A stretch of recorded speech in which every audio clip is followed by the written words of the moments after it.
What's going on, aquatic family? My name is Ryan from the Aquascape Gods. Today's video is more of a part 2 or 3. I'm not really sure how to explain this video because I made a video in the past of how to make red plants and more specifically rotalas and stem plants. And that was the first video of a series because the second video I taught you guys how to trim properly, but I had no real examples of how I was doing this trimming. And I was kind of just explaining the process of how we do it in the first place. But in this video, I wanted to show you firsthand how to do it. So what I did was I took the plants from the Wabukasi bowl that I made that was all rotalas, and here, it's right here. So what we did was we planted this pretty densely, but it didn't really grow that well, and that's for a couple of different reasons. The couple different reasons is, one, I moved, so I didn't put it in CO2 and I didn't put strong light on it. This is the first light that I threw on there just so that you could see anything. Really, it's been growing just from natural sunlight, but in today's video, I want to show you how to properly trim this because it is getting really stringy and discolored and kind of weird looking. And I did put it in this bowl. Actually, I took it from the bowl and I put it into this just regular cube type of aquarium. So in today's video, I'm going to show you firsthand how I trim this to make kind of like the final look picture of how I would want my scape to look, or how I would at least make the rotalas look in the end of my final scape. So what I do is I drop everything.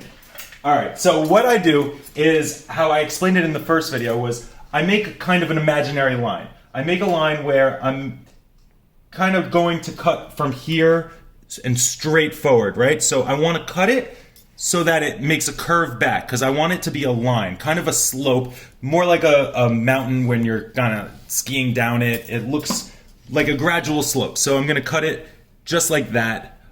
And I'm going to take the extra trimmings that I'm using, or that will be floating, and I'm going to trim them and I'm going to place them inside of the ball. So that's what I'm going to do. Let's get into it a little bit. I'm going to just start trimming and see how I'm enjoying the look of it, because sometimes I change my mind. Sometimes I want it to be a regular slope. Sometimes I want it to be curved. This is a Wabukasi ball. So it was in a bowl where it was nice and round. So that's why I had this round shape. But then it started growing a little stringy. So let's just kind of hack in there. All right, so at first I'm just going to trim the tops because I want it to be shorter. You can see it's really stringy towards the top specifically. So if I get rid of just these tops right now, you'll already see that all the rest of the stems are kind of closer together. So it's going to have a better look already, just automatically right here.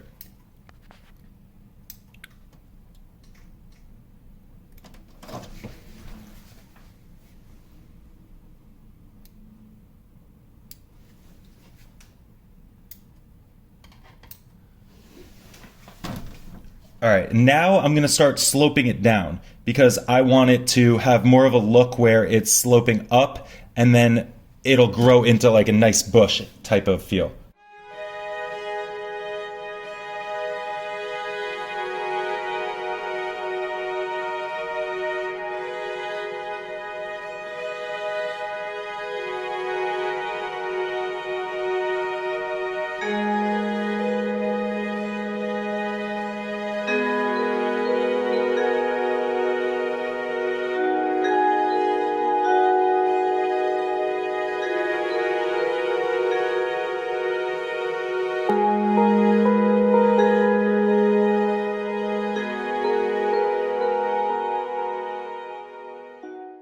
Every time that you do a trim like this, each stem is going to grow 2 heads back. So you're essentially doubling the amount of stems that you have. So really, you don't need to do anything with all of these extra trimmings because this will double in size automatically. As long as you have good CO2, you have good lighting, you have good fertilization, it's going to double in size and it will get really full really fast. So that's kind of the process of how I do it normally, but today I'm gonna definitely put a couple of these stems back in there just so it looks a little more full. I'm having company over. I want it to look nice. I want it to look full as it is, even though it's kind of cheating. It's not really cheating, but it kind of feels like you're cheating because you're putting already grown stems and heads in there. So you're gonna just take a regular stem that you just trimmed, right? And there's the top. You're just gonna place it in wherever you can kind of fit it.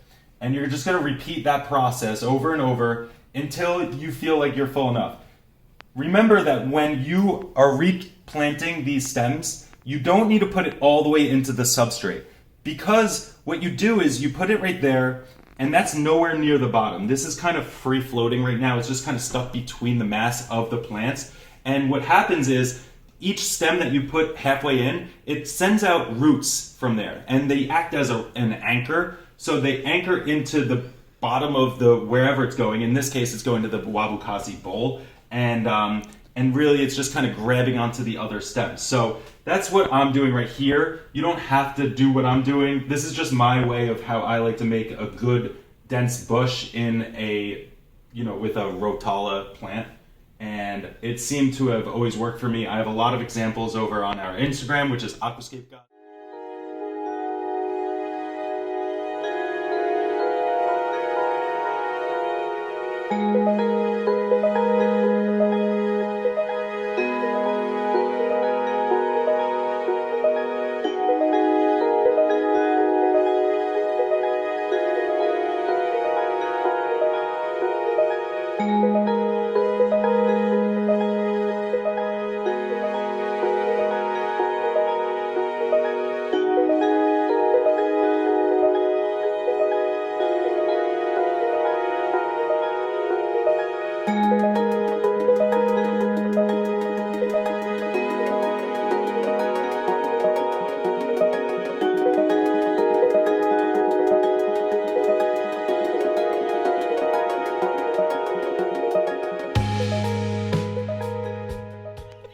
All right, so this is the final product of what I'm gonna leave it as right now, because I replanted a bunch of stems and I left a lot of stems kind of bare so that they will double in size. This right here is going to explode, especially with a lot of CO2. There's no living fish in here or nothing that I have to worry about. I'm gonna blast it with CO2. I'm gonna dose it with a lot of fertilizers. I'm gonna get it to grow, and I'm gonna get it to color up really quick. So make sure you like, follow, and subscribe so that you can see an update on this. And as for this, I'm keeping some stems. I'm not sure, maybe I'm gonna send it to some friends, maybe I'm gonna put it in a different project, but it's always a good idea to save the stems instead of throwing it away, because just a tiny little sliver that's this big, as long as it has a head on it, you can get away with planting it and making this into a giant bush just like this. This entire bush can come from this one tiny little stem. So it's always a good idea to keep your stems.